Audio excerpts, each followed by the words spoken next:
Hello there, this is Alora, and I'm a prequel trilogy kid. And this is Dave, and I'm an original trilogy kid. And you're listening to What Does Star Wars Mean to You? The show where we talk to all kinds of fans of the franchise, from industry insiders to indie artists, from obsessive mythologists to mega collectors, all for one goal: to take the hate out of the debate by focusing on one fan at a time to find out, what does Star Wars mean to you? Plus, it's just fun to chat Star Wars.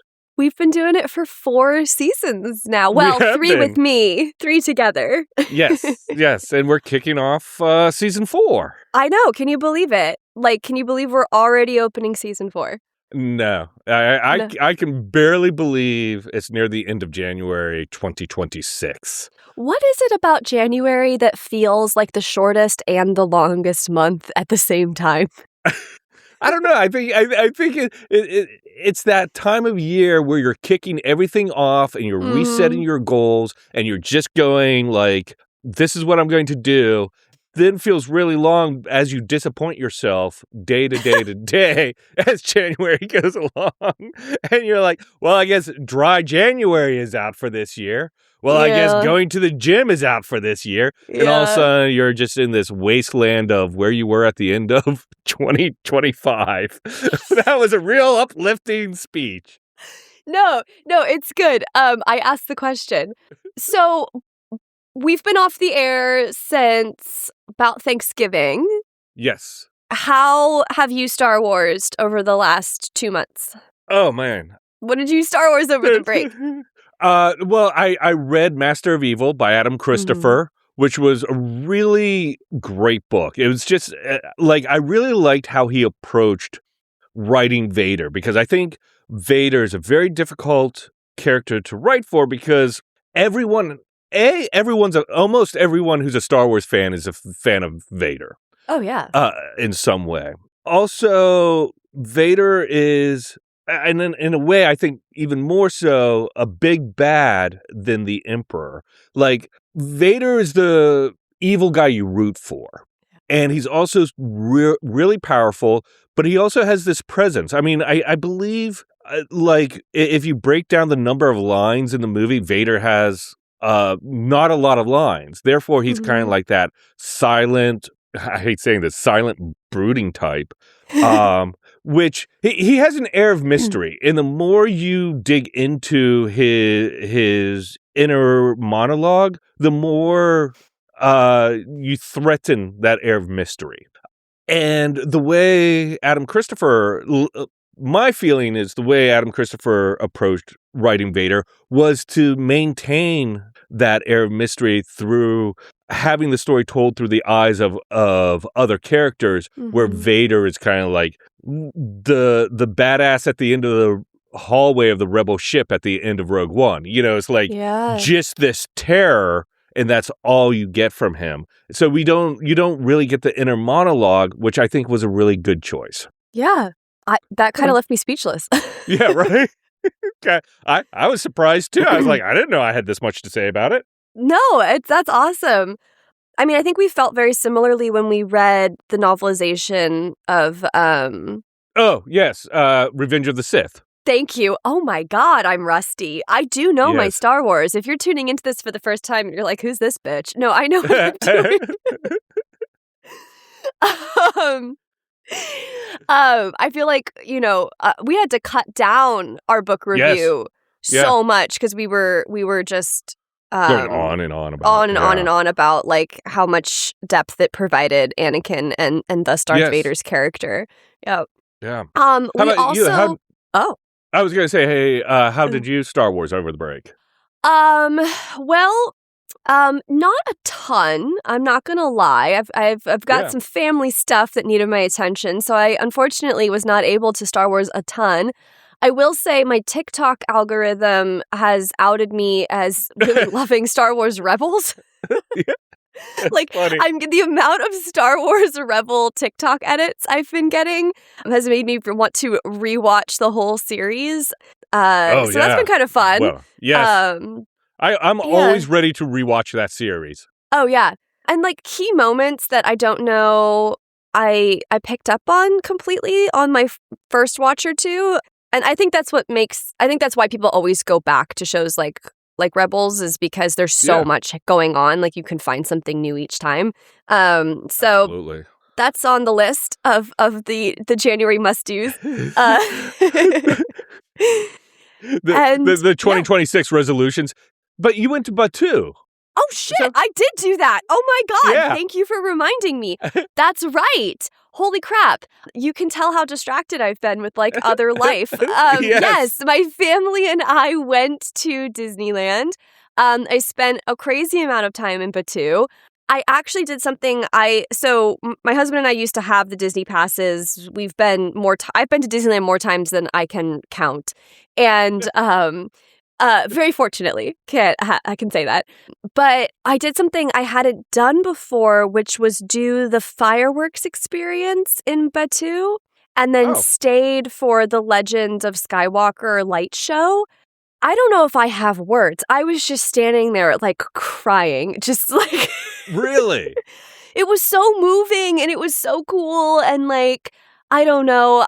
Disney knows what they're doing. They have the perfect, they just know the chemistry for like getting you in your feels but also making you feel so empowered and like, so that's actually, thank you for reminding me. That was a very significant part of my December and I raved about it for weeks. And then come January 1st, promptly forgot. Forgot my that's last what I've month. done with 2025 too, so. It's like I have amnesia. My husband Into and I the are fly also... shoot, memory. My husband and I are also moving, and I've been packing up our life. It's why I'm in Endor today and not in my studio. And I've been blown away by the amount of Star Wars I own. Yeah.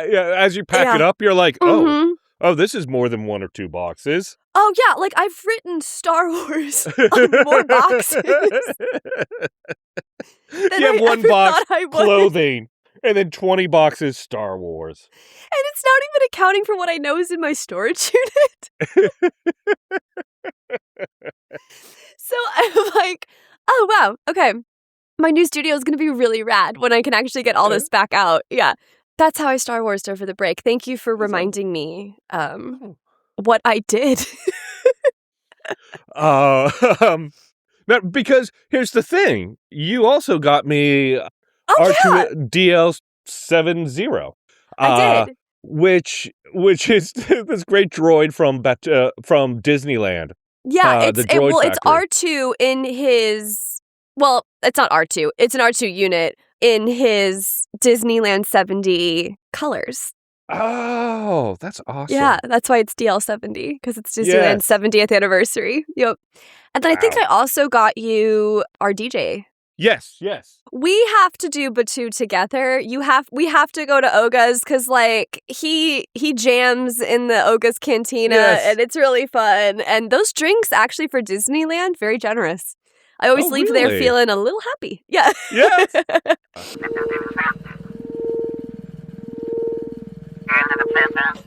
So for this season, we're going to do something a little different. Usually in our, what we call the episode between episodes, now called Cantina Chatter, we're going to invite friends who shared what does Star Wars means to them back to the show to talk about, something like do a deep dive on something. Yeah, what are they up to? Have they written something? Do they have a Star Wars bone to pick? Yeah.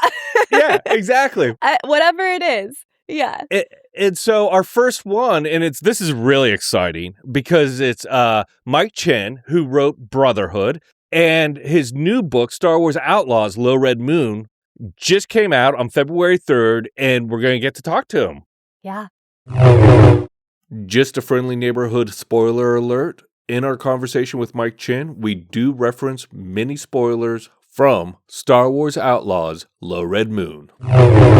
Today, we welcome back author Mike Chen. He's the author behind the original novels Here and Now and Then, Light Years from Home, We Could Be Heroes, and the graphic novel Star Trek Deep Space Nine, The Dog of War. He's also written Star Wars Brotherhood and contributed to the Star Wars from a Certain Point of View anthologies.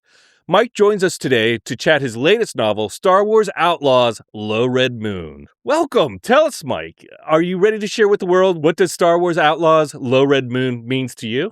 Yes, thank you for having me back again. I'm so glad to be back and talking about Star Wars with everyone again. Thank you. And I hope this is not the last time either. Me too. Please bring me back. Yes. Now, Mike joined me in season 1 when it was just me before Elora joined. And we did Fight with the Force, but my theory always is that fandom is ever changing. Like, you could ask me tomorrow what my favorite Star Wars movie is, and it could be different from what it is today. Just to get your Star Wars fandom base, we'll do Fight with the Force again. Okay. And I can't remember what my question or what my answers were, so that's good. Yeah. Of the movies, which one is your guilty pleasure favorite? So I don't think there is a guilty pleasure in Star Wars. Like I love it all. It just rotates how I enjoy it and what I enjoy. So that's a non-answer. No. It is. Which one are you feeling today?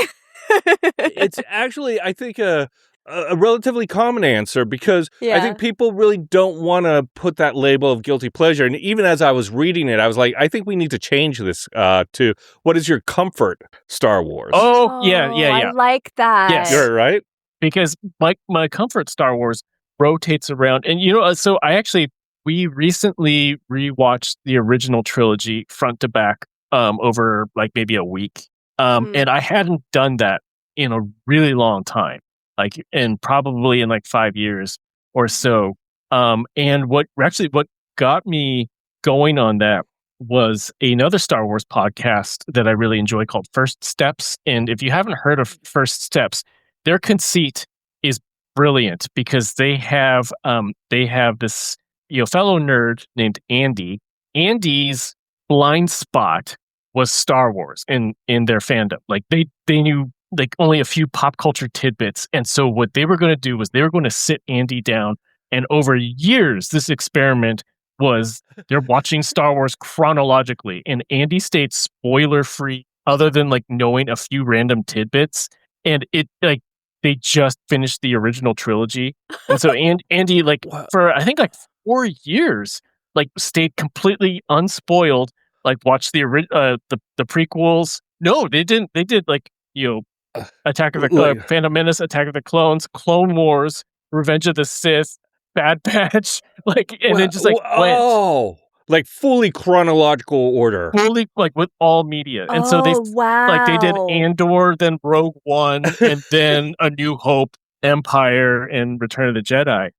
And so they just finished it. And so them talking about the experience of it and what worked for them, which was pretty much everything. It was funny because I am one of those people where, for me in general, the special editions, I prefer the special editions. And I will say it's mostly for the Battle of Yavin in A New Hope. Yeah. But I am not a fan of Jedi rocks in Return of the Jedi. I think it's just too animated. Mm-hmm. But it was funny because Andy loved Thai Snoodles from I think she's in Clone Wars, or I can't remember if it's Clone Wars or Rebels.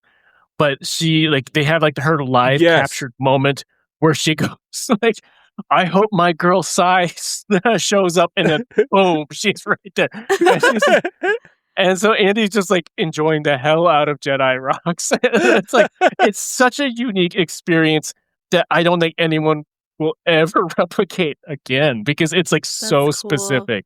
Yes. So anyways, that's why I rewatched the original trilogy after that, and I'm like, these movies are so good. Yeah. That's my roundabout way of saying that Empire has always been one of my comfort movies because I know what happens. And so I can just enjoy the brilliance of it and not have to worry about what happens after. It's I'm just here going this is the best movie ever made. Empire is probably my comfort of the original trilogy. I did go for a stretch where Rogue One was my comfort. Mm-hmm. Any of the prequels are always a comfort. God, I'm just listing everything now. It makes sense though. I can see once you open that Pandora's box of trying to label which one's your comfort, everything. And we did talk about this last time that it's a rotating merry-go-round of like, what is my mood today? Yeah. And it's like, I think because I was thinking about the original trilogy from listening to the First Steps podcast, like I wanted to like kind of sink into it in a way that I hadn't in a while. And so now like the trilogy characters are on my mind. And so, but there's actually not too much content built around those three. So you're kind of limited there. So it's like, if I want to revisit my time with that trio, it's either books or the original trilogy. So, but that's where I'm thinking right now. My brain is thinking original trilogy. That's awesome. For this, I need a D6, and I'll roll 5. Let's see. Ooh, good one. What is your favorite alien? Oh boy. I did not. There's so many you can pick from, because it's like, do you pick one of the, someone on the Jedi Council, or do you think like one of the bounty hunters? Wait, let me think. Take your time. This one always gets me. Yeah. Well, I can't really just. I mean, I guess you would count Wookiees are alien. Well, Yoda's an alien too. I'm gonna go with Chewie. Everyone wants to hug Chewie. Yeah, it's kind of a cop-out answer, but Chewie really is the best. Chewie's the best. I don't think it's I don't think that along the lines of the comfort, I don't think that's a bad answer. Like, Chewie's just part of your crew, Yes, yes. But I thinking back to like in Celebration in Anaheim in 2022, when there was like someone in a full Chewie costume just like walking down the halls, and I was like, oh my god, Chewie. And like, so many people probably did that to that dude. And you just want to hug him because it's Jack. Absolutely. I have hugged Chewie and Batu. I can attest to this. Yeah. See, that's probably a lot more acceptable than like someone cosplaying at Celebration. I don't know. If you go to a convention, through the hallway. Yeah, dressed as Chewie, you should expect. So expect some hugs? A couple at least. Yeah. What is your favorite line to quote? Okay, so I think last time I said from Attack of the Clones, Obi-Wan going, possibly. Yeah. Because I use that all the time in real life. So I'm going to go... I'm so glad you still use it all the time. I do. I think that's great. Every time, there's something of like questionable chance, I go, possibly. And it's, because it's Obi-Wan, it's true. I will give it, though, and I will go right now, Nemec's Manifesto. It's just so goddamn relevant right now. And every time I see quotes from it, I feel better. Yeah.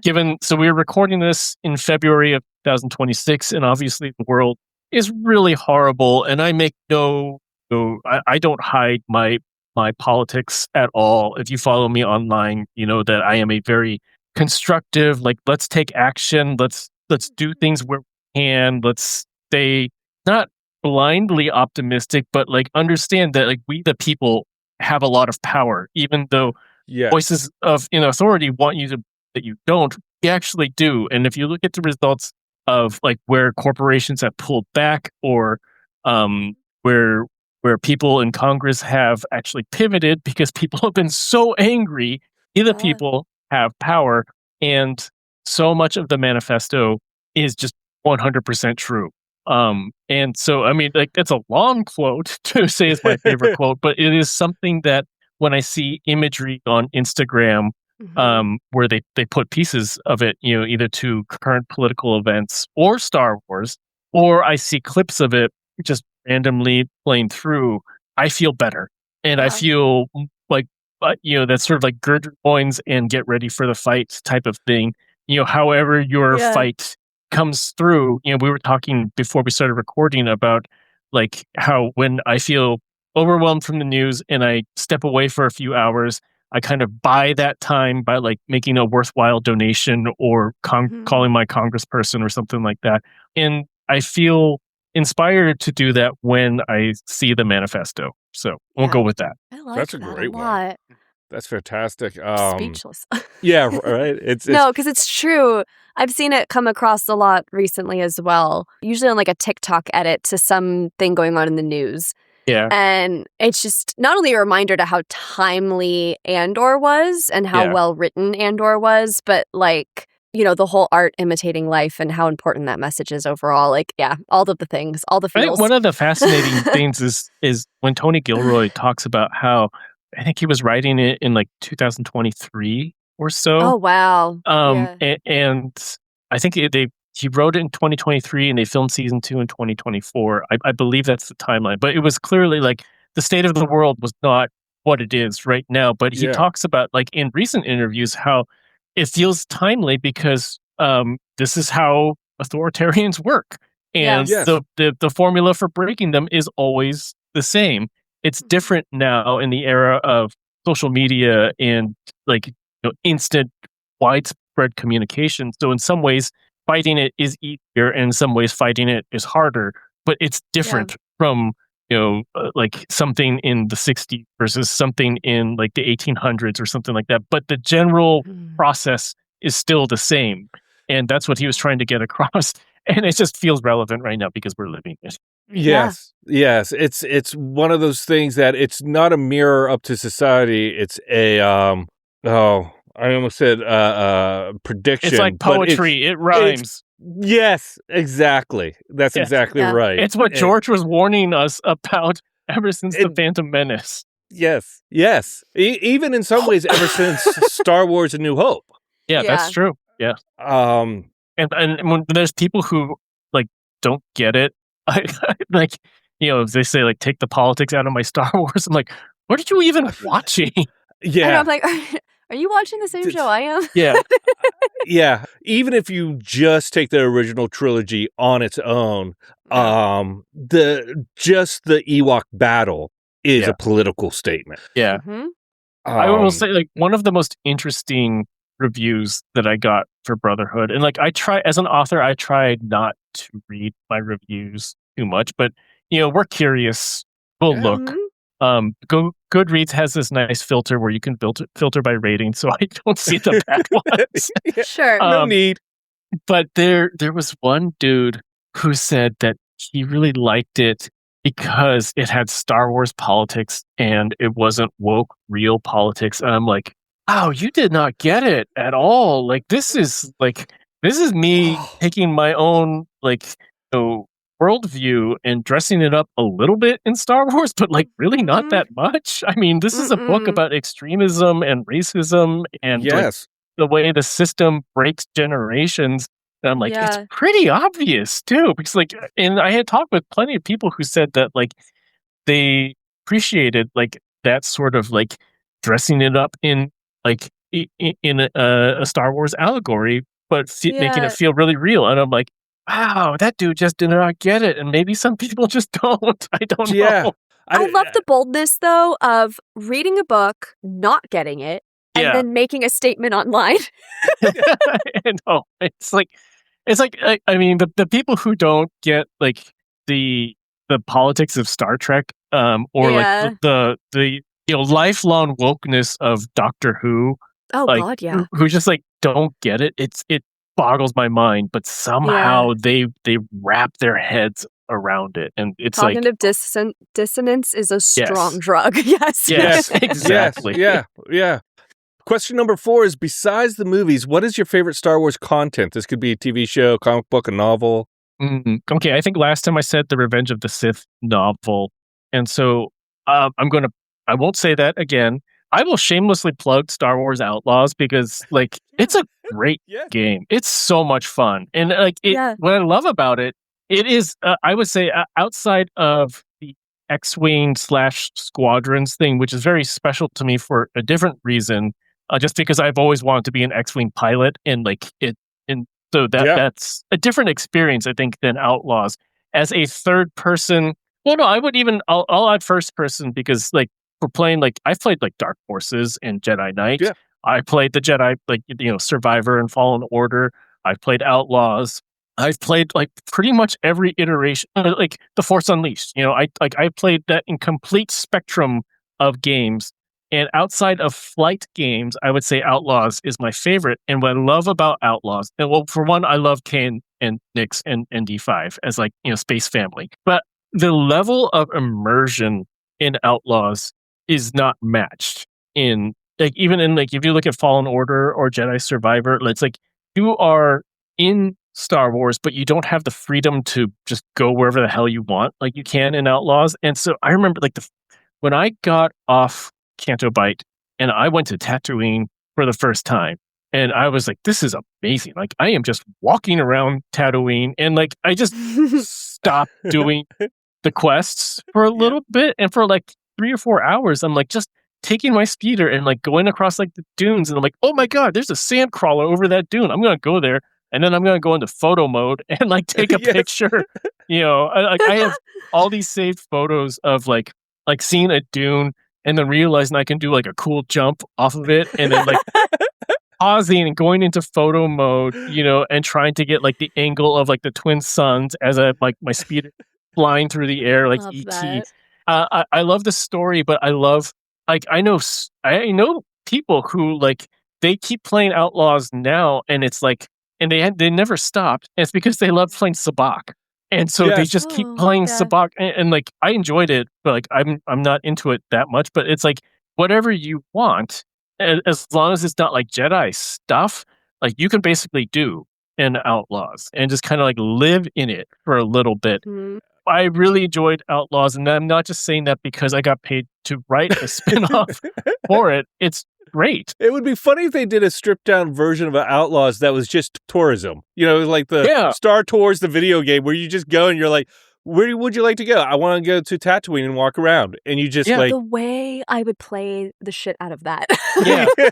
It's like... So it's funny because Ubisoft actually, for Assassin's Creed, they have an educational mode where it's like they will take like their engine for like all of their major Assassin's Creed releases, and like instead of fighting, you go around and like there's NPCs with like little bubbles on them, and like they will give you like an educational tour of like that area, or like talk about like, the history of it. Yeah, and you can you climb anything, you can go anywhere. And so for the longest time, my daughter's like first introduction to like this generation of video gaming was playing Assassin's Creed Odyssey on the educational mode because she could ride the horses on there without combat. And she would do the tours because the more tours you do, you unlock more horses.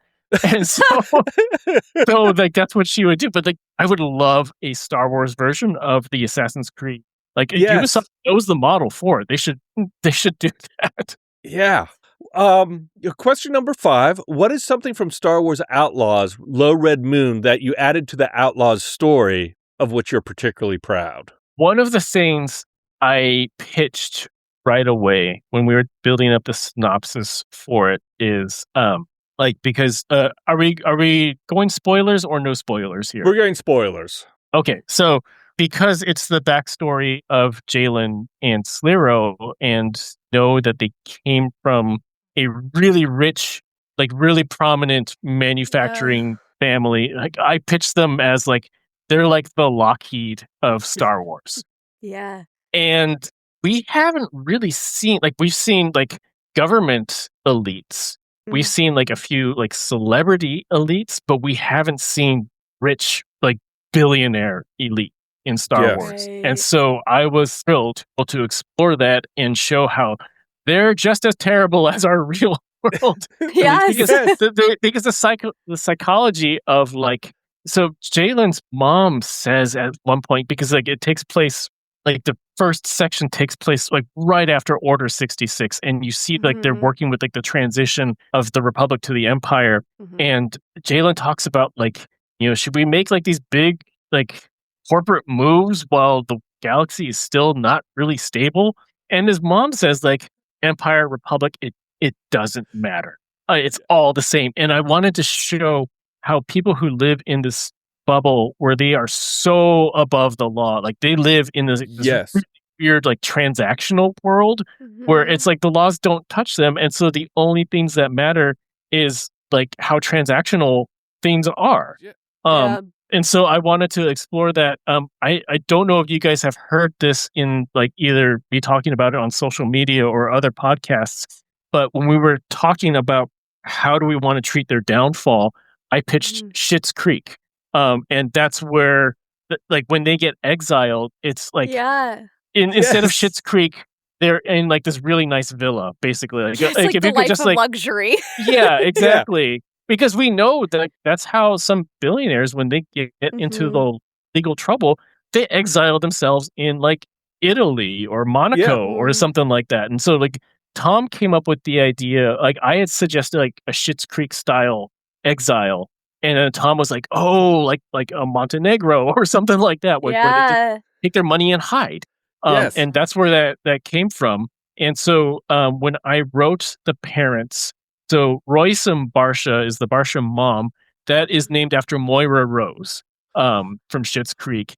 And I wrote her dialogue in my head, I'm hearing that sort of like insane Moira Rose accent that Catherine O'Hara did. So like R.I.P.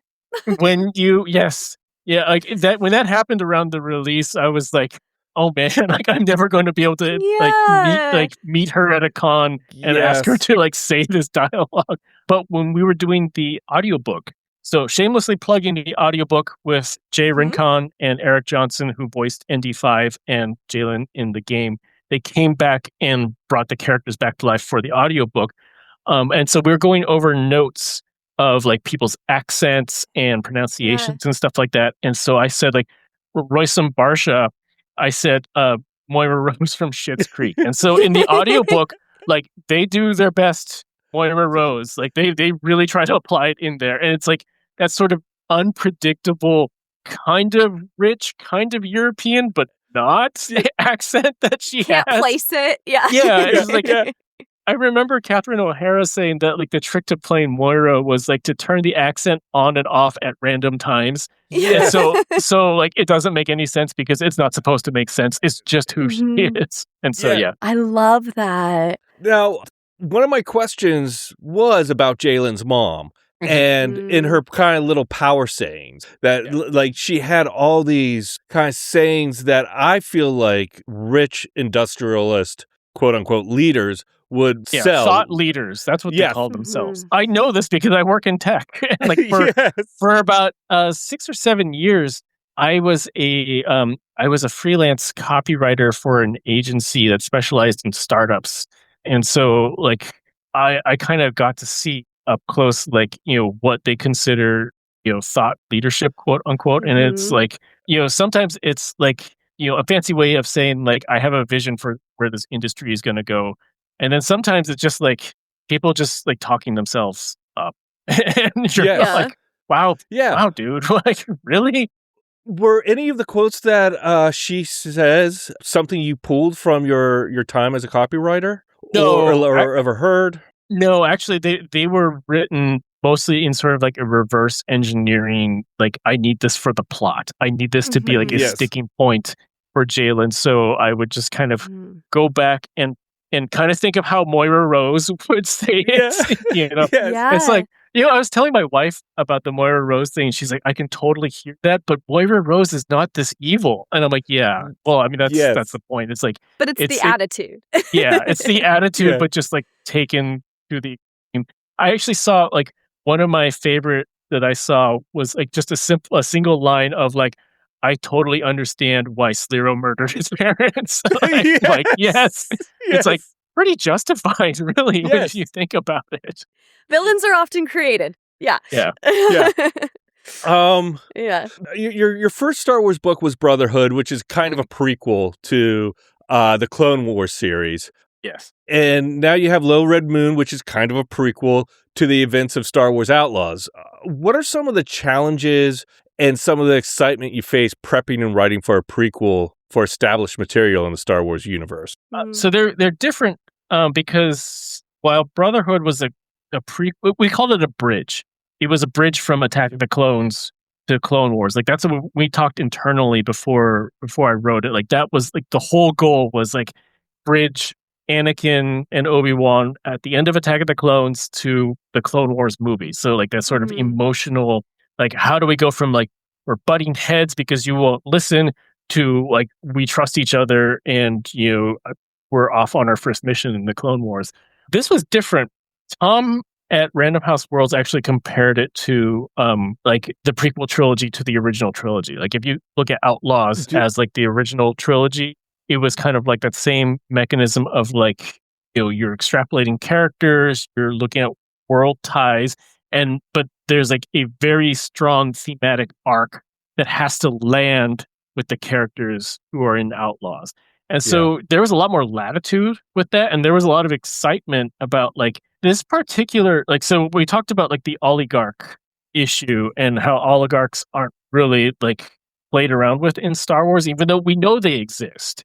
But we haven't looked at them under the microscope in like this sort of dirty way. And so that was really fun to do. But then also because the bulk, like the back parts 2 and 3 of the book take place, and I'm totally blanking on the specific time. I believe it's 12 BBY, but I could be wrong. It's either 12 or 10 BBY. But like there's not, it's right before Solo. That's the easier way to put it. It's like a few months before Solo. And there's not a lot of exploration of that material. So there was a lot of sense of freedom of like knowing like the galaxy is like not quite as bleak as the original trilogy in terms there's a lot of like, the underworld is thriving. People are taking advantage of this time. And so it was fun to play around with that and knowing where like little hints of where people end up. Like we know Kira's just about to kill off Dryden Voss. So when she pops up, it was like, make her scary, but she's not in charge yet. And then like the other underworld characters that show up, it's like, you could tell the whole goal was to show like everyone's trying to grab a piece of the pie because like it's not quite where you see it in the original trilogy yet. So that was a lot of fun. Yeah. It seemed to be like a big open space comparatively to Brotherhood because I think just naturally in the world of storytelling, something like Anakin's story, there's like just little windows to fill in, whereas this you had a much bigger canvas. It was exciting, but it was also scary because I would be creating more canon than I would with like so much of Anakin's life has been documented. Whereas this is like I'm creating a look into oligarchs and corporations. I'm creating like a lot of stuff about where underworld characters are at this time and how the underworld is operating at this time. And I got to do a lot of stuff with the ISB. Yes. It was really cool. And like there wasn't actually much brainstorming around it. Like I was thinking like I knew that like I wanted a cover list because I love spy and heist stuff. Like the original Mission Impossible TV series is one of my favorite things ever. The movies I find entertaining, but they're not the TV series. They're not these really meticulous heists. And so I wanted to kind of treat the ISB as a surveillance organization and kind of see, they're not quite as established as we see them in Andor. Like, like there's at the very beginning of the book, we see them just kind of like they've taken over Republic intelligence. And so they're starting to build out their surveillance network. And so we're seeing them kind of like in their stride, but not quite where they are at Andor yet. I was talking with someone, my friend Angie Shaw. She's a radio DJ in the New England area, and she loves Star Wars. And so she became the broadcaster Shaw and Deej. But I was telling her, like, you can, in theory, you run into the characters from Andor just like 10 years earlier. And she's like thinking about like, wow, somewhere in Star Wars, like my character told off Dedra Miro as like just being like this, really kind of annoying up and comer in the ISB. But the ISB stuff, I did a little bit of reverse engineering because I was like, I knew that like they had to have the surveillance state. There had to be, for plot purposes, there had to be like practical things about like, their geographic limitations about where you are surveilling, and you have to do it in like different types of jobs. And so working backwards, I'm thinking like, how would you realistically do that? And the Empire would recruit people who were naturally trained in broadcasting, accounting, things like that, where it's like, okay, we are taking your skills, but we're asking you to report on people as you those skills. Mm-hmm. And then we will build onto like the defense or assassination or stuff like that, like on top of it. And so I just kind of worked it in there. And in the proposal, I was like thinking, because the story group reviewed this, and I was thinking like, this is kind of a big swatch of the ISB that I am defining here. Are they going to be okay with this? Like, is this contradicting something that I don't know about? And no, they approved it. They're like, this is how the ISB works now. And that was really, really cool. That's really cool. awesome. The good thing about the ISB is it can have many arms. So where like Deirdre's doing this one thing over here, there could be a whole other like department that's just dealing with TV personalities and making them spies. And I think there's a lot of just story freedom there. There's a moment where Jaylen is talking with Shaw about like their real identities, like their real training. And there's a point in there where one of them says like, oh, I just I don't deal with the syndicates much. I'm just collecting, like, I'm looking in my training to like look for stories of people and how to influence. And then Jaylen's like, well, the winery that I claim to own is where like the syndicates like to vacation, and so I just keep tabs on them. And there are others who are like directly, like the accountant works directly with the syndicates to like these are your kickbacks, but you better do a good job. Yes. It's like thinking about in real life, like, you have, or I guess like almost more like a mafia type of thing, where it's like, how do you keep tabs on like your contacts in an organized crime area? And it's like some of them are going to be more active, and some of them are going to be just like stealthily stationed into real life.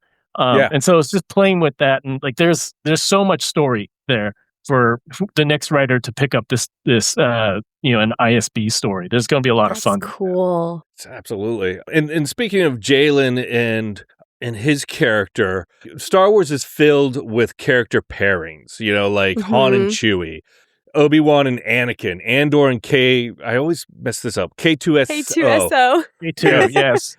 And with Jaylen and ND-5, their relationship is, I'm just going to call it rockier. And because it's all from a certain point of view, what do you think ND-5's point of view of his relationship with Jaylen is? And vice versa, what do you think Jaylen's POV of his relationship with ND-5 is? So there's for the bulk of the book, because since we're going spoilers here. Yes.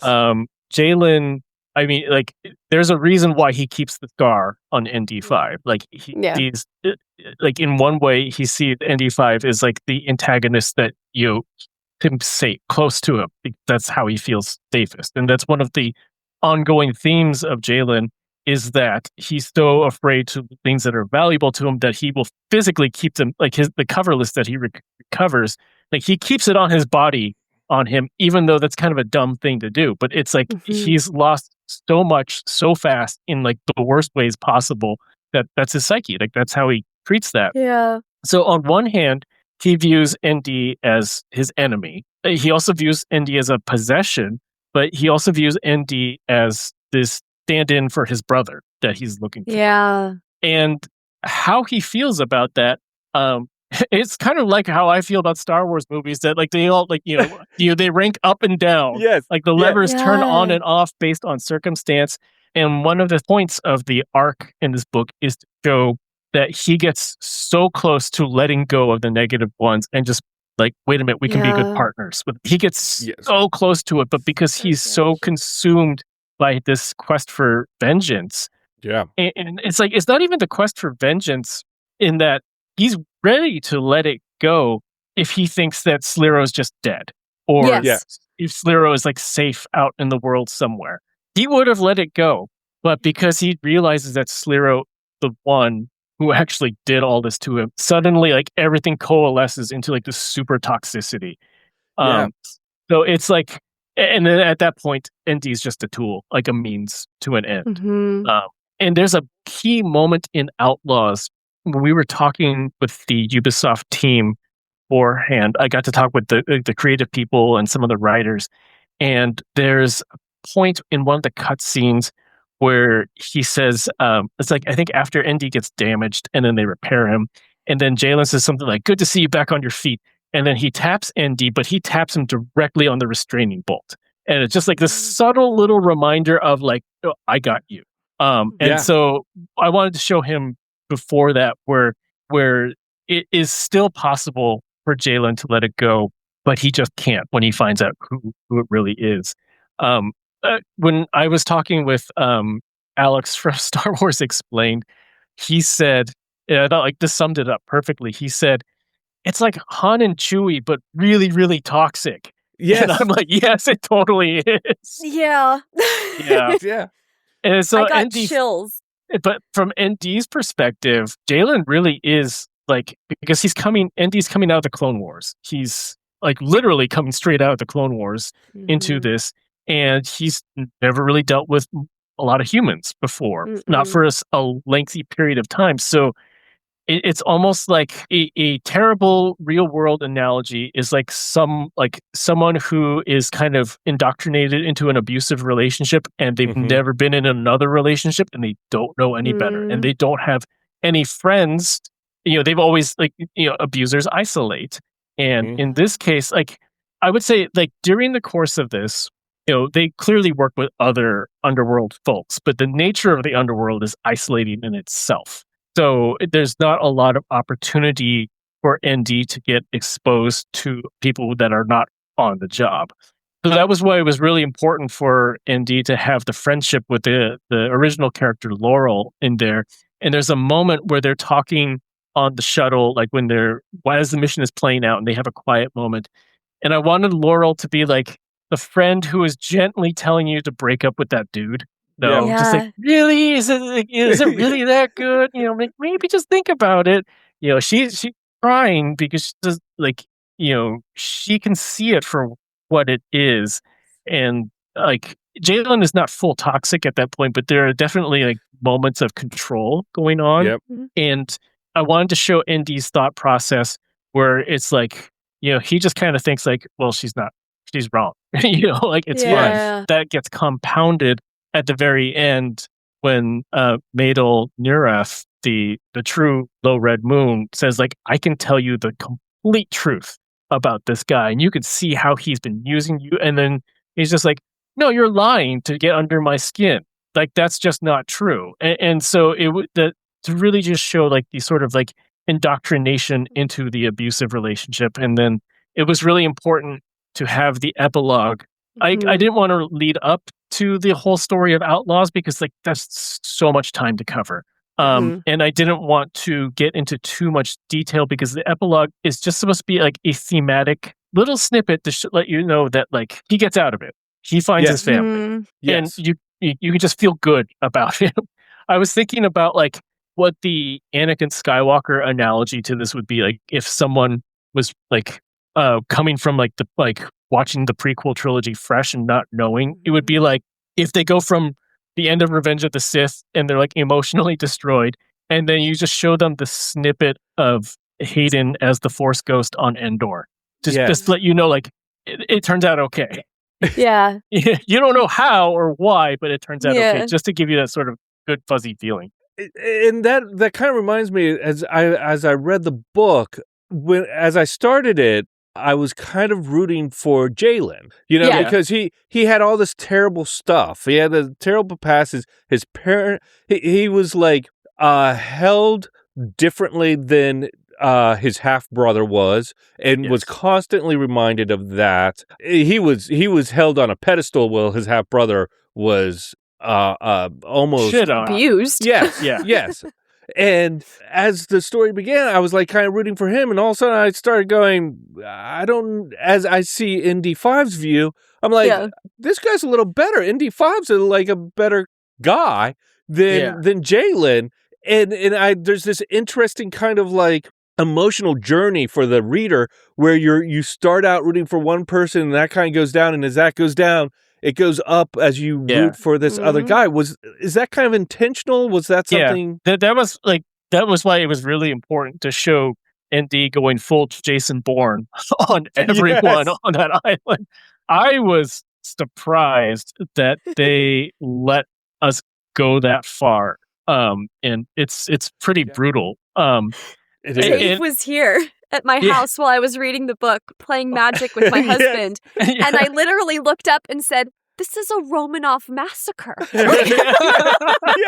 Yes. It is. The whole point was to show like how clinical he is. I'm not going to say callous, because callous implies a lack of like. There's no emotion involved. This is not him turning off emotion. This is just like, to him, it's like deleting a file on your computer because you don't need it anymore. It had to operate that clinically, and so everything's about efficiency. So when he snaps the legs of some poor alien so they can stuff in the closet better, it was like, woo! I'm really surprised they let me do that. But yes, it was intentional to show, like, assuming like this book had to work for people who played the game and who have not played the game but wanted like a Star Wars crime book. And so that's why it's so close to like perspective. It's like, it's not omniscient at all. And that way, even though like you may know that Sliro is the real auditor if you played the game, but Jaylen doesn't know. And ND doesn't know. And so because of that, you can get really close into their emotions. And the way that I was thinking about it, I in Lost Stars, we know what's going to happen to Alderaan. It's like the first book. Yes. But there is so much tension to that moment in Lost Stars because these lower deckers like on the ground, like, or on the Death Star, like working on it and like having to go through it and like, oh wait, and you're from Alderaan, and like, why are we outside of Alderaan? Like, this is kind of weird, and it's just, it doesn't matter that you know it. It's just building up, and in a way, I think it's worse that you know it's going to happen. And so the goal was to try to make it something like that where it didn't matter whether you or not, because you're so tight into the emotions. Yes. And speaking of that, this point of view from ND-5, I think that's one of my favorite concepts in the book, is that you do a whole half of the book is told directly from his point of view in the first person. Where did that idea come from, and how did you go about like researching and taking the point of view of a Star Wars droid? So that's actually related to how I got the job offer. So Gabby Munoz was my editor on my Marvel book, which is Moon Knight and Venom. And one of the things that I did in that book, so Moon Knight, if you're not familiar with Moon Knight, he's got dissociative identity disorder, commonly known as multiple personalities. So he's got Mark Spector, Stephen Grant, and Jake Lockley in him. And they've all got very distinctive voices. And then you throw Venom in there, who is this symbiotic alien that needs a host. And so one of the things that I had pitched to Gabby for that was like, well, what if we make Stephen Grant, because he's got the strongest voice, first person, Jake and Mark, who could be third person because they're a little bit more guarded. And then Venom, when it's Venom's chapters, Venom is in second person, and Venom is just yelling orders at his host. And Venom's voice had to be like less conversational. It had to be very alien, but still retain the personality that we know of Venom. And so when I talked with Gabby for the first time about this, she said, what you did for Venom, we want to do for ND-5. And so the first thing I thought of immediately was like, let's put him in first person. Part of the reasoning for that is that in third person with a droid's not going to say much. A droid doesn't really, think in the traditional sense. Yep. So it's too distanced, and you're going to have these internal, like literal internal processes, as in like compute processes. And it's kind of awkward to just describe those in the third person, but in the first person, then just say like, I am querying this file or whatever like that. And so that's where it was really built out from. When we started talking about it, Gabby pointed out that like we've had droid POV chapters before, but never anything that like, carries a book. And so there was a lot of talk with the story group about like, this is going to kind of establish a template for droids stories moving forward. So no pressure, but it was also like, how are we going to do this? And so we dialed the levers like up and down on like description and like pace and like how much is too much computer speak, how much is like in terms of computer hardware, how much is too real world. I remember I forget the term. I think it was something like reformat or no, defrag. Like I had used defrag in there because like when you defrag your hard drive, and I think it was Tom who said like, no, that's too real world computer. You have to call it something else. And I think I called it consolidate or something. It's like very lateral in movement. But it's just, so those are the types of like really weird things that like you have to consider when you're talking about the droid perspective, because like, Han Solo doesn't think about this. KMS does not think about this, but a droid would. So it took a lot of effort. And I actually, before we dove too deeply into it, I wrote a sample chapter of ND doing surveillance, and then I wrote a sample chapter of ND killing people. And it like one of them, it was to show like how do we do it in sort of like a passive mode, and then how do we do it in like a more active mode. And so when we tweaked those to a point that we felt was like a good equilibrium, then I went in and like started writing out the ND chapters. That just reminded me of the moment when Jaylen was kind of in the gardening shed, like hiding from the party, and and I apologize, I forget, was it A1A1? A1A1. So the name A1A1, that was intentional because it wanted to show that the Barshas are just so rich that this lush property that they have, like the droid has like the default name, like A1A1. Like, it's not given a name that has any other meaning because they just don't care. It's just a droid that does stuff. It's like your KitchenAid on your counter. I use my KitchenAid every day. Call it K1K1. There you go. There's that moment where they're seeing all the life forms disappearing like from the property. Yeah, the thermals. And I just thought that was such a great like cinematic visual within the story, within the book. I loved that moment. That's one of the first things I pitched because we knew with ND's violence, we couldn't show every single kill. And like part of it is that it'd be too graphic, but also it would kind of get old after a little bit. And one of my favorite, like I guess action movie tropes is sort of like unseen violence. It can be scarier than the real violence. Like the Jurassic Park board where all of the guys started going off. Yeah. Yes. So like there's that, but the scene that like really inspired me is from, it's either the third or fourth season of Fargo, where it's an outside shot of this building exterior. It's like a multi-story building, and it just starts tracking and panning across like from left to right, and then you just hear like gunshots and things breaking and stuff like that. And at one point, like a dude flies out the window, and so you're not seeing any violence. Except for the guy flying out the window, but you're not seeing like the actual fighting or murdering going on. You're hearing everything, and you're just the shot is just tracking the building, so you kind of know the pace of where it's going. And so I really thought that was a really interesting idea of how the other sensor or other sensory input is telling you the violence that is happening, but you're not seeing a single thing. And so in this case, it was like, they have like these dots that identify like where these people are, and then like they just start going out one by one. And so it was kind of the same idea, and I pitched it right away. And it was funny because one of the things that we really had to talk about was they liked the idea and concept, but they're like, okay, we have to make this work with Star Wars tech. And so there was like no Bluetooth, no like software as a service type of sensor, like things like that. It is like, it has to have a very 70s, 80s possibility with it. And so we came up with the idea of like hardwired thermal sensors that the droids tap into. So when they know that they need to serve the customers, like they can identify it from there. Oh, that's great. So they really think about these details because I didn't think Yes. One of the other things like we had talked about in that sort of like Bluetooth type of data transmission was how during the heist scene, how Laurel was able to track stuff. And originally it was like I had her just kind of like tap into like the different camera feeds and stuff. And they're like, oh no, that's too hackery. Like that doesn't work in Star Wars. And so that's why she has an L0 droid with her. Oh, okay. Wow.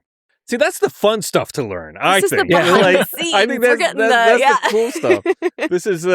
This is the annotated Low Red Moon for everyone. I'm always fascinated by droids in the Star Wars universe because they're so ubiquitous. They are both pet and tool. Yeah. And as you approach this project and as you finished it, like in general, how do you feel droids are treated in the Star Wars universe? I wanted to, like, there's a few scenes with that where I think like how they get treated seems to really depend on their function. And rewatching the original trilogy recently and just how everyone treats 3PO. Yes. Like he's just like this annoying thing that just happens to be around. But I think like when you play Outlaws and you really see relationship between K and ND, like this sort of like brother-sister relationship that they both really, really need. Like they're both looking for that sort of soft place to land. And you can see that like really do provide stability for each other. And that's, I think, a little bit different than like, K2 is like a good friend, but he's also like an assassin. Yes. I think Cassian's relationship with K2 is different from K and ND, because I think K and ND like emotionally support each other more than Cass and K2. So it's like it depends on their function, but I think it also like to see a greater spectrum of stuff. And they're like I think like in a way, like how people or how the Skywalkers treat R2 is probably closer to like K and ND, because it's like they treat CPO as kind of like, that's fine, give me this stuff and go away. But R2, like, R2 is like the trusted confidant. It's like Luke talking to R2 on Dagobah is like there is a trust there. Like they are leaning on each other. It's interesting, like everything's almost like a unique situation because like they're just different in so many ways. Yeah. Well, that's great lead into my next question, which is what I feel to me is the heart of the story, is a character dealing with nature versus nurture. Where nature is ND-5's original programming and nurture is everything he learns and how he adapts. Do you feel that is part of ND-5's arc? And what are some of the challenges and some of the opportunities writing a droid character like that? Yeah, that was a big thing. One of the ideas is we had talked about with the story group the idea that droids don't really feel good, But so it was like, how do they feel good, like quote unquote? And so someone from story group, it might have been Pablo, said that like they feel more about fulfilled than good. So basically, just take any instance of like, I feel good. It's I feel fulfilled. I have fulfilled my purpose. And so for ND, he is built to fight in the Clone Wars. Like that is his purpose. And so at the very beginning of this story, he's like, General Grievous is dead. The Separatists are gone. The Empire is here. Your purpose is completely destroyed, and nothing fills that. So he's got like this sort of blank canvas of like, and he doesn't know where to go. It would almost be like if like an immigrant arrived in a new country and like didn't know the customs, didn't know the language or anything like that. It's like, they're just built for something completely different. Right. And how they adapt depends on who they're with and the opportunities that they're given. And so for ND, one of the key points that Story Group made is that a droid's personality builds and builds and builds as long as they don't get a memory wipe. And so if they never memory wipe, then they're going to turn into their own person. But then like if they do memory wipe, they always kind of go back to like the default there. And so that's why it's such a threat to ND. And this is talked about in Outlaws too, where like Jaylen says like, well, if we take off that restraining bolt, you're just going to become a droid again. Yes. So that would basically be like, if you take like the quirks that you think about yourself that like make you, and like I think about myself, like I love dogs, I like to eat burritos, I listen to a lot of indie rock, like these things, like they make me. And if there was just like, oh, you change your shirt and suddenly like all of that's gone. That's basically the threat to ND. Yeah. And so the nurture part is really important because we as humans or any living animal, like my dog too, like we are the sum of our experiences for good or bad. And just because something bad happened to you doesn't mean that you can't turn that into something good later. And so it was, that was a whole purpose of ND's arc. It's just that like he keeps thinking he's going there, and then finally Jaylen just shuts the door on him, and he needs Kay and Nyx to complete that and say, "Hey, buddy, it's okay. Like you can breathe again. It's okay." Yes. I think ND-5 falls into the category of the characters like Chopper, like K2SO, that they're these droids that are slightly maniacal, kind of lean towards violence, deranged droids in a sense. Yeah. Why do you think?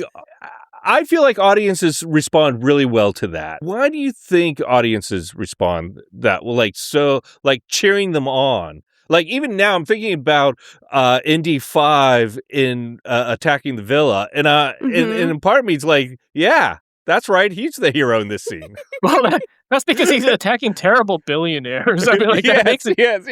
If he was attacking like a garden party or something, that would be different. That's fair. But yes, I think like it's funny because like there's a lot of humor in that how like they don't get like cultural customs or habits or things like that, and so how they just like that stuff just kind of bounces off of them. Someone told me that like their favorite moment of the book was when Laurel tells ND, "You're a sweetie," and he doesn't understand it, so he has to look it up, and then he goes, "I am."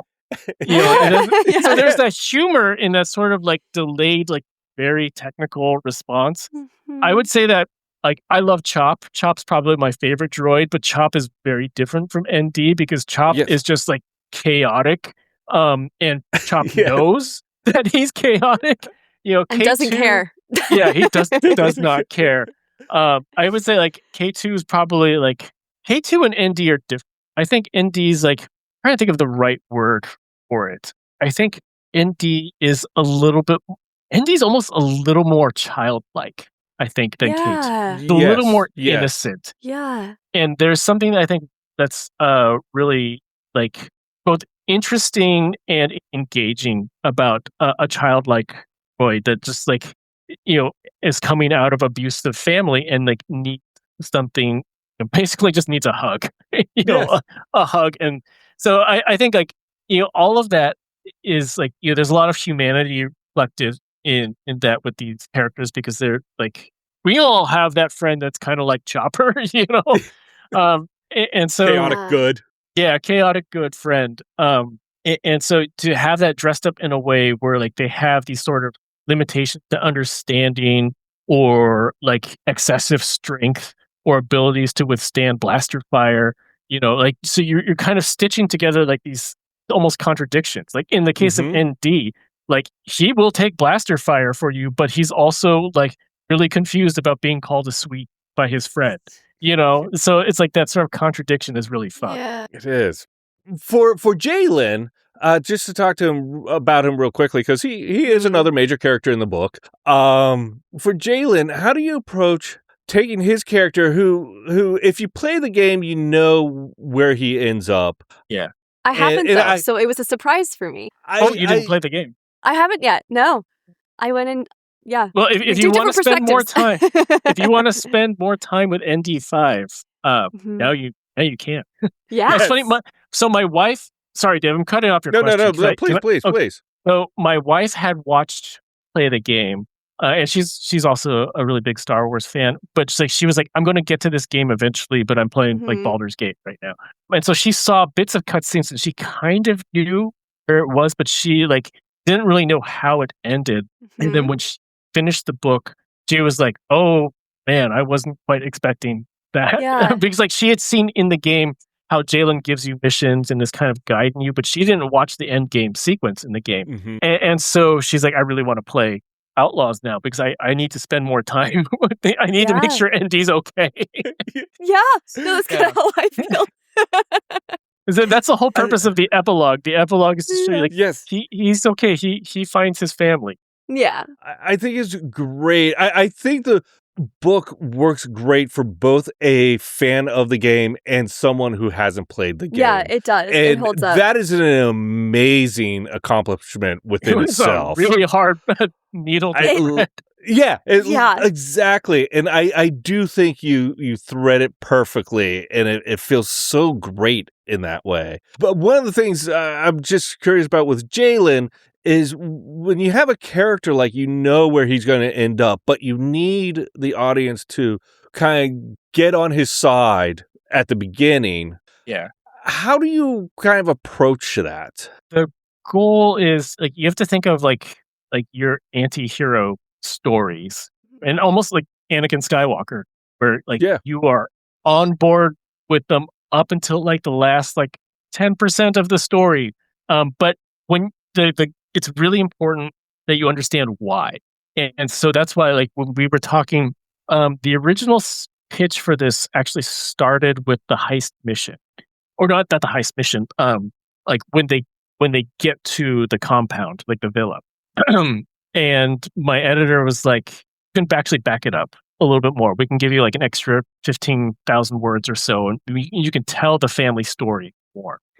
And so I pitched right away, like, what about a prologue with Jaylen and Sliro as children? And it just sets the stakes right away of like, Jaylen clearly cares for his brother.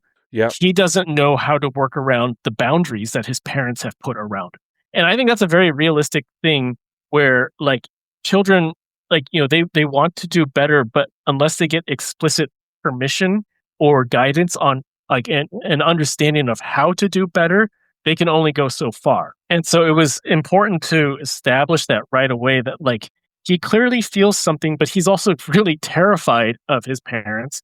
And his parents have also told him his entire life, well, you know what? You get good stuff, don't you? And that's going to warp a child, even if tries. And I think it's one of those things where in almost every instance that Sliro is brought up, it was really important to show that Jaylen is thinking about it. Jaylen is looking out for him as best as he can, but it's clear there are limitations to what he can do. And that's not really his fault.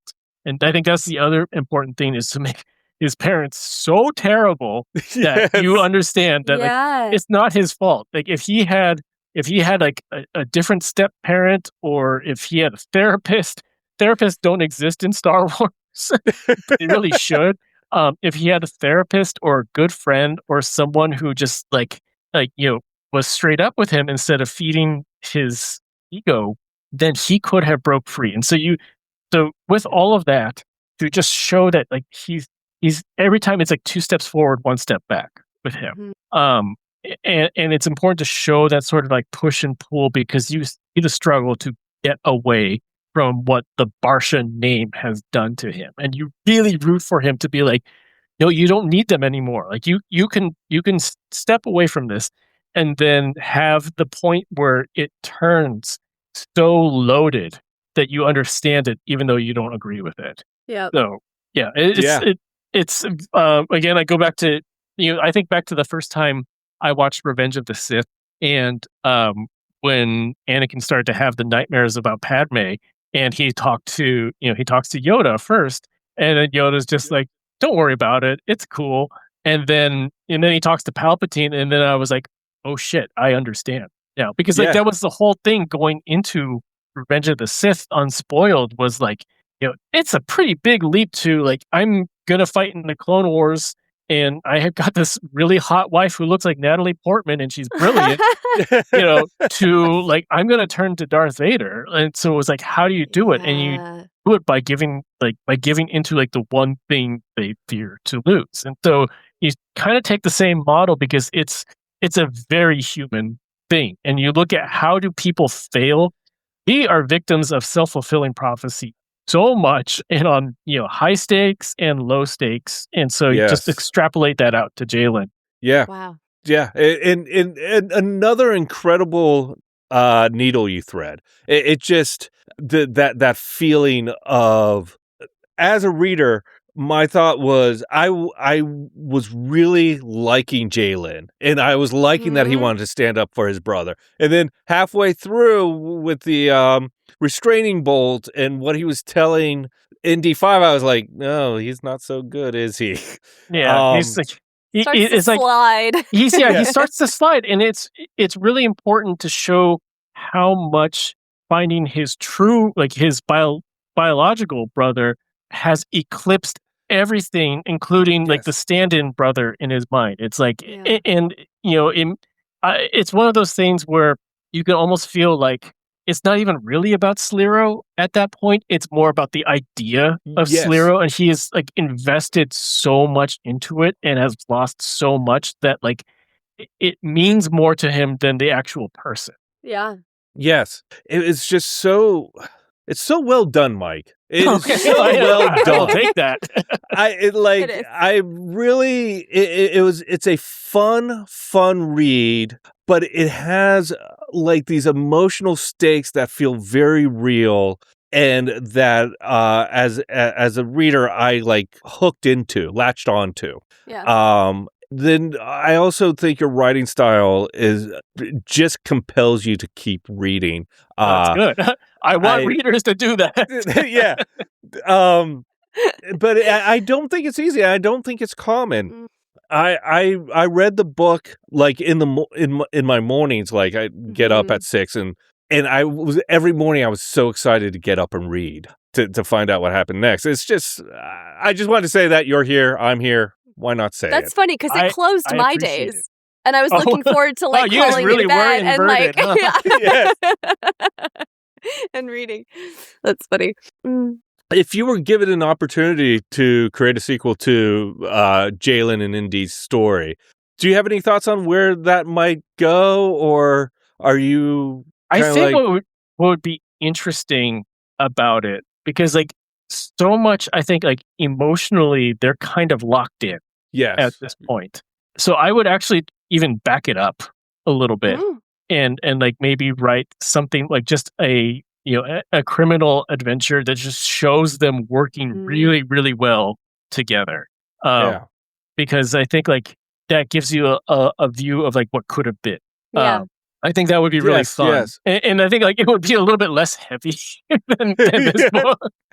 Because but I do think like if I wrote something else with them, I don't think they would be the primary POV. Well, maybe it would be fun. You should keep ND as a POV. Yeah. But maybe not Jaylen. Maybe have like a third party and have them work together and have that person kind of like pick up on like what's going on with those two. I would love to bring Laurel back. People seem to really like her. Yes. Yes. Yeah. And when you said back it up, it reminded me of you saying that your editor gave you 15,000 more words to tell kind of like them as children. And oh my God, what a great decision that was, because it really is that part that makes you kind of relate to Jaylen before everything goes down. Her really point with it too was she was like, a lot of bad things happen to these people really fast, and we're not going to feel it as much unless we know who they are. And so she's like, here's some space, pitch us in like an opening act and see what you can do with it. It's brilliant. Great. Mike, thank you so much for joining us and talking about Little Red Moon. So fun. Thank you for saying nice things about me. That part doesn't get old. It's absolutely true. I mean, it's always so exciting I love talking to creators who are creating. I sometimes I say things that are the same twice, but I love talking to creators and getting the sense, like finding out like that they have a jive for old indie 90s music and peppers that. It just makes me feel better about myself, quite frankly, because that's everything what I would like that. to do. Yes. Everything is just like borrowing and Easter egging stuff in there. Look at behind all of us. Look at all these fandoms we have. Yeah. We're Easter egging our own walls. Yes, literally. exactly. Yeah. Mike, what's next for you, and where can people find you? What's next is in April, I have an original space opera called The Photonic Effect, and that is it's much more Star Trek than Star Wars. I pitch it as Voyager meets Deep Space Nine meets Mass Effect. And so that comes out in April. And then in August, I am in the Critical Role, The Mighty Nine anthology, where I get to write Shopkeeper Pumat Sol, a short story about him that takes place shortly after. I shouldn't spoil it. Let it be a surprise. It's a Pumat Sol story. It's really fun to write him and his three duplicates working together to solve something.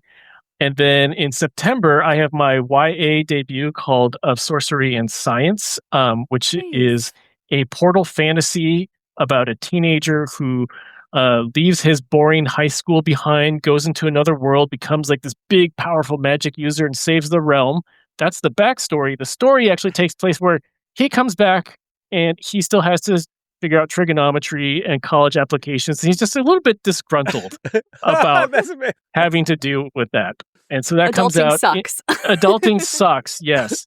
And then he finds out somehow that he actually broke magic over in the other realm, and he's got to fix it. Wow. While dealing with his tiger parents.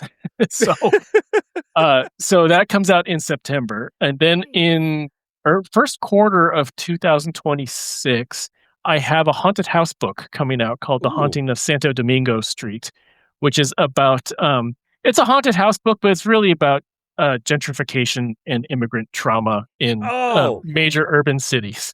What a great, like, I think of horror as like a great way of telling social stories. Yeah. And so that analogy or metaphor is fantastic. Yeah. It's, Did you mean 2027? Oh, yes, 2027, yes. No, I just thought we would get it correct on the record. Yes, it's it comes out in quarter 1, 2027. They don't have an actual release date yet, but so I've always wanted to write a haunted house story. So this is about it's based in where I grew up in San Jose and how I have seen Silicon Valley transform from like kind of a more traditional big-ish city to just everything getting knocked over for like condo high rises and pushing communities out and like what happens to their culture when that happens. And so sometimes it haunts a house and doesn't want to leave. I like that a lot. That's very genius. Cool. And where can people find you? Yes, I am on I'm mostly on Blue Sky at Mike Chen Writer. I am on Instagram at Mike Chen Writer, and I think that's basically it. I'm trying to limit my social media. That's healthy. That's 100%. My Instagram is mostly dog photos, and my Blue Sky right now is unfortunately too much like constructive political action. Like, call your reps about this. Here's a script I wrote out. You could use it too. That sort of thing. I hope for sometime not too long in the future where it just goes back to talking about Star Wars and Star Trek. That would be fucking lovely. Yeah. Again, Mike, thank you so much for joining us and giving us our own annotated version of Low Red Moon. Really a pleasure. Welcome back anytime, and may the Force be with you. Well, thank you, and may the Force be with you. So that's what Star Wars means to us this week. It was really great talking to Mike Chen. It's great to be back with season 4 finally. Back on the mic.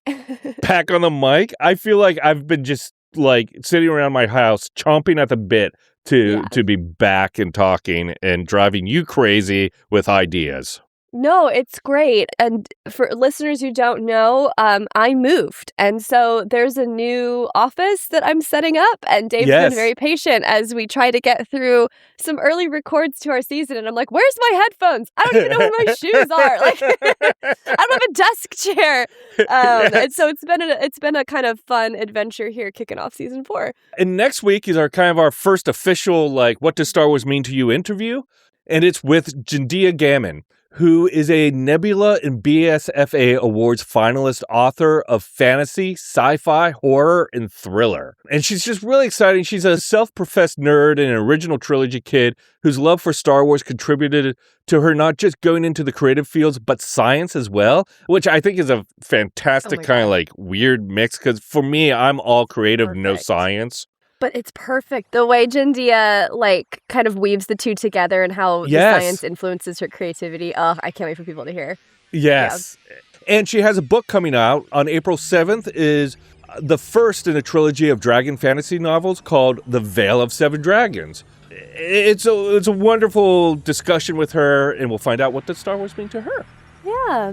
And if you want to get in on the conversation, you can do so at Star Wars Mean to You. That's Star Wars Mean, the number 2 and the letter U. And so let us know. What did you think of Mike Chen's conversation? Are you glad we're back for season 4? I mean... I hope so. I hope so. It's a weird question, I guess. We've worked really hard on it. Yes. So until then, may the Force be with you. And with you.